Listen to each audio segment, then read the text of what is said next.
What's up, everybody? Bernorris here, Harmonic Living 101. Welcome to the classroom. Haven't posted anything in a while and thought I'd just do a little update here because I've been getting back into my kick of development. Well, I wouldn't say getting back into it, just more intention behind my own personal growth and development. So I thought I would share, maybe give a little value to you guys. And today's post is about reframing. And I am a master. This is something that I recently realized, was that I am a master of reframing things and putting a positive spin on it so that I'm more empowered from the event, so I profit from the event or the situation or whatever. And I think maybe my reading of Napoleon Hill, that may have subconsciously seeped into me over the years, into my psyche over the years. There's something in his book to the effect that within every failure, there's a seed of success, something like that. And back in the day, and I'm sure many of you probably do that as well, but like say hindsight is 2020. So you go through a situation that's negative, and say years later, he's like, oh my God, I'm so glad this bad event actually happened because I was able to figure out blah, blah, blah, or this and this. Fortunately, I didn't get this job or get into that relationship, or fortunately I got divorced, whatever.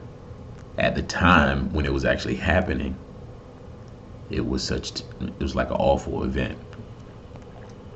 But years later, you're like, oh my God, I'm so glad this happened. So you have successfully reframed the situation into a positive, which was once very negative. It took you years possibly to even get over the situation, and then years later, when you're finally getting over it, you're thankful for it, right? So as time has progressed and my learning and development, mostly spiritually, not physically, mostly spiritually, these reframes happen quicker and quicker. And now I'm at the point where I can almost reframe something immediately. Some type of negative event, I see the silver lining in it almost immediately, just like that.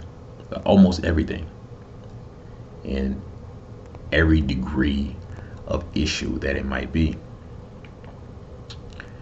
For example, when I just moved into this house like a year ago, well, I was actually looking at this house a year ago.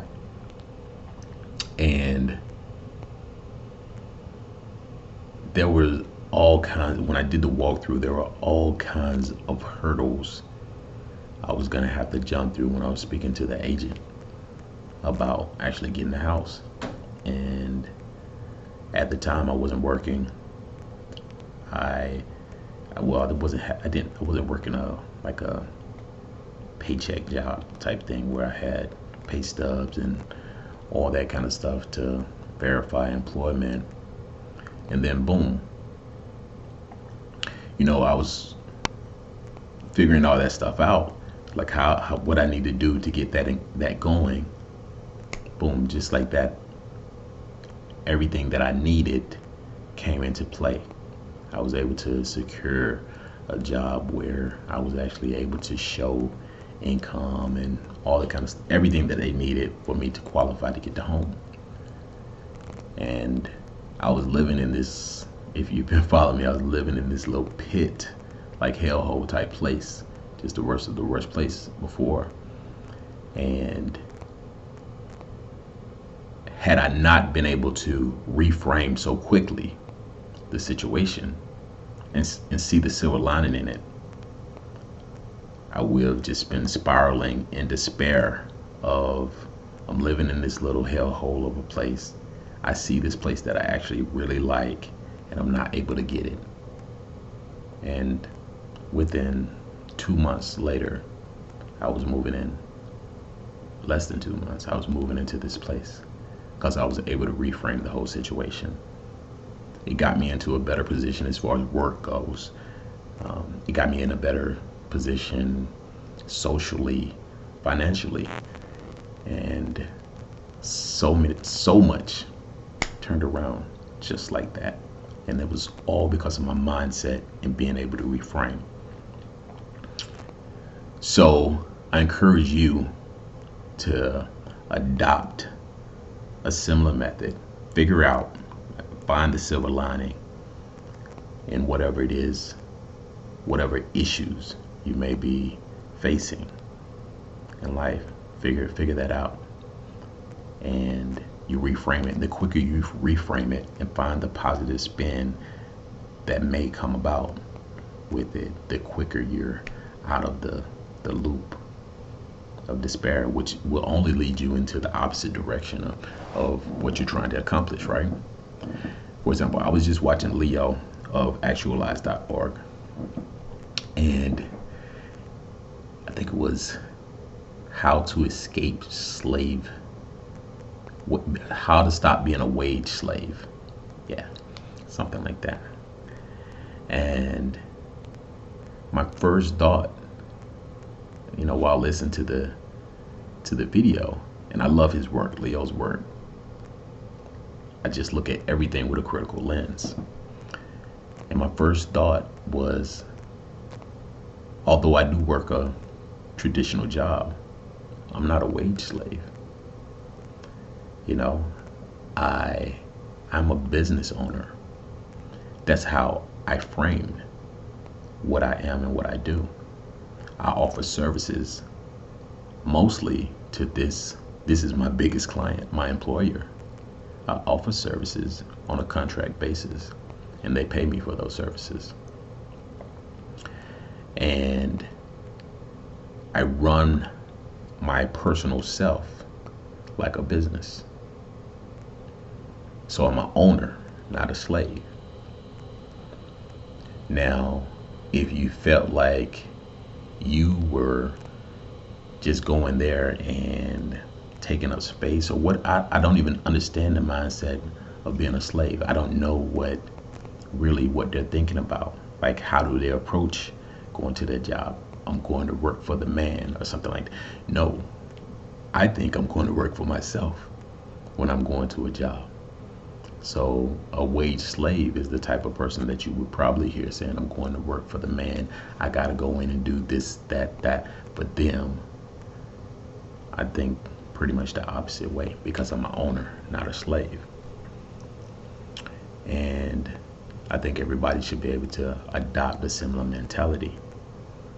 And if you look at yourself as a business, when you frame your being and the services that you have to offer as a business, I guarantee you'll start to elevate quick, very quick.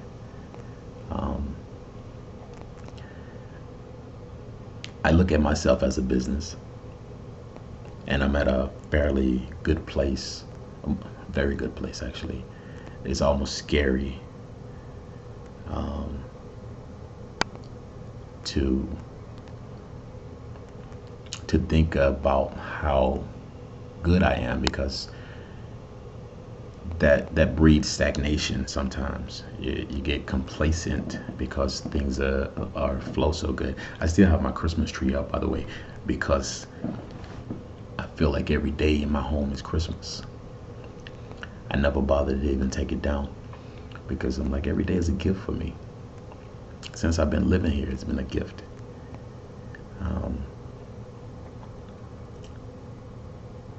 And I just really love the place that I'm in so much. It makes it difficult for me to be even more creative for the purpose of having more and stuff like that. And there's always room to grow, of course, but you gotta push yourself to grow more in those situations. So I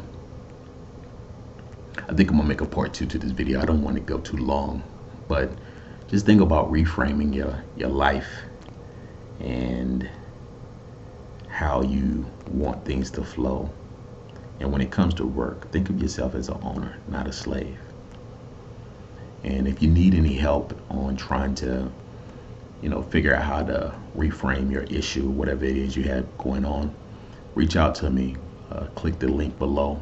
Should be a link below this video if I'm not too lazy to pop it in by the time I upload it, where you can book a session with me, a paid phone coaching session, and we can go over whatever issue you have and try to get it figured out. And I know I could help you reframe it and be in a better place. I'm the master at it. I've been doing this for years and years and years for myself and some friends. And that's another service that I'm starting to answer, and I want to put myself out there, even though I'm extra in an extra good place where I don't really need to be doing anything extra. But I thought I'd offer that value to the world and see what happens. Until next time, thank you for joining me. It's Harmonic Living 101. Welcome to the classroom. Peace.